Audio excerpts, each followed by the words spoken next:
It's 5 p.m., and reality finally catches up with you. That report you've been avoiding all week is due tomorrow. Suddenly, it's time to get serious, open your laptop, clear your desk, and maybe check your phone just for a second. Actually, your favorite YouTube channel just posted a new video, so it wouldn't hurt to watch a few minutes while you warm up your brain, right? But wait, shouldn't you make dinner first? You can't work well on an empty stomach. Normally, you love cooking, chopping vegetables, stirring a simmering pot. It's relaxing. But tonight, the pleasure is dulled by the weight of the unfinished report lurking in the back of your mind.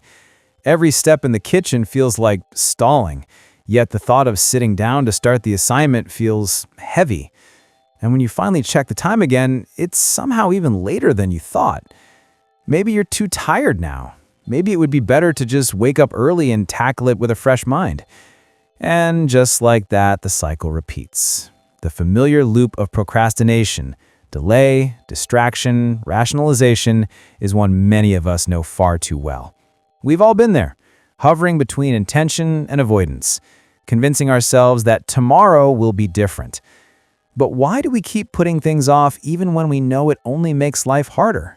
It's important to recognize that not every delay is procrastination. Sometimes postponing a task is simply smart time management, choosing what truly matters in the moment and what can reasonably wait. Procrastination, on the other hand, is when we delay even though we know it'll cause stress, pressure, or guilt later. And understanding that difference is the first step toward breaking the pattern. Procrastination happens when we put off a task we intended to do, even though we have no good reason to delay it and fully expect that avoiding it will cause problems later. On the surface, this behavior seems completely irrational. Why would anyone knowingly choose an action that leads to stress, guilt, or negative outcomes? But ironically, procrastination isn't a sign of laziness or self-sabotage. It's actually the result of our brains trying, clumsily, to protect us.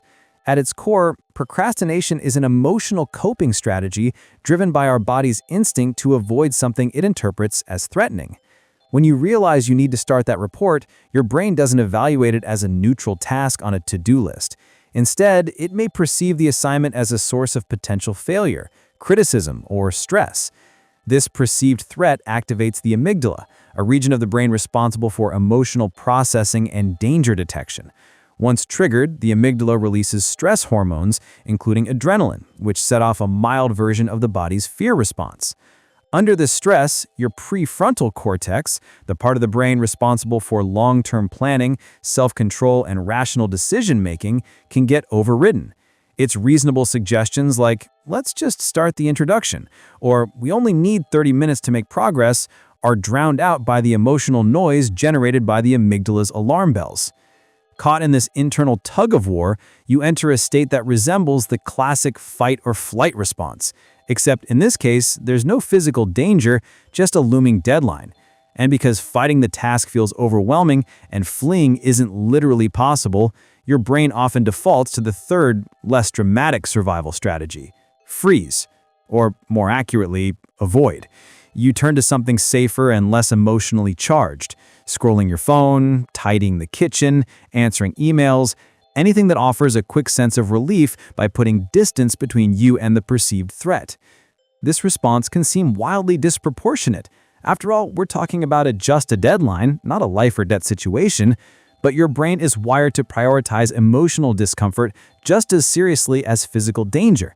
And until you recognize that, procrastination will continue to masquerade as a harmless delay when it's really your nervous system trying to keep you safe in the most inconvenient way possible.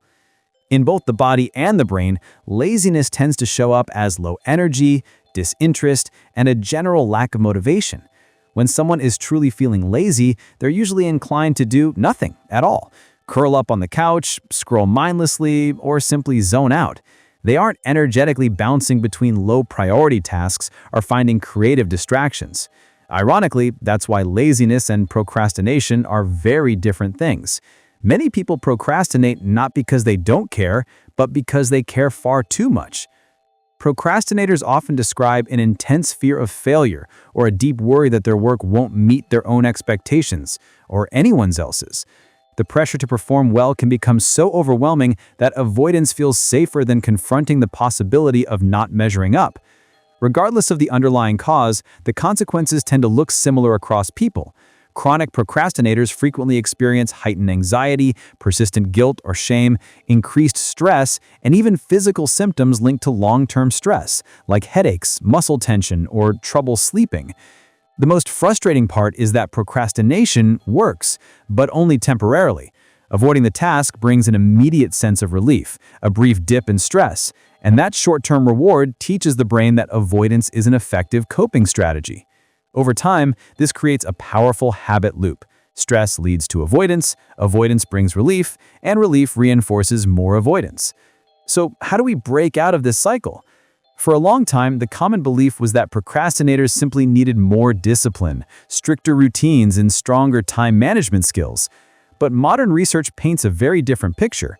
Many psychologists now argue that overcoming procrastination isn't about tightening the rules.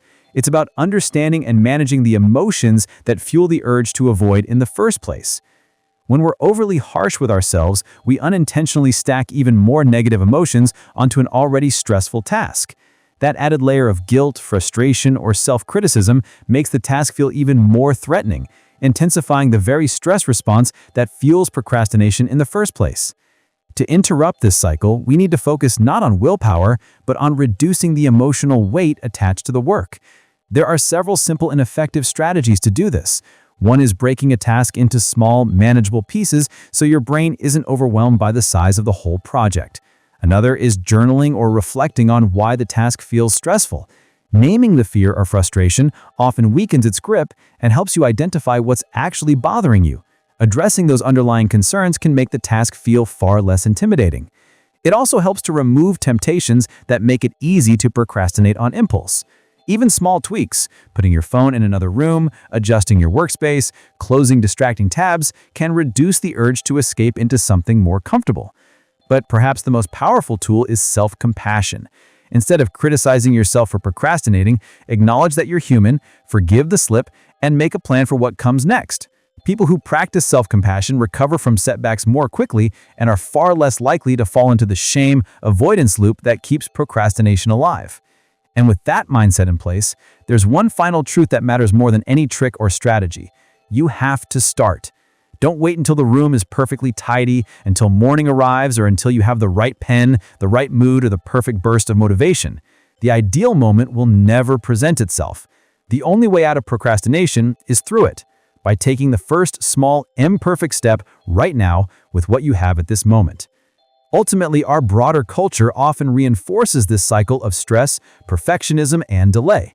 Challenging that culture by encouraging healthier emotional coping strategies and by treating ourselves with kindness benefits not just individuals, but all of us in the long run.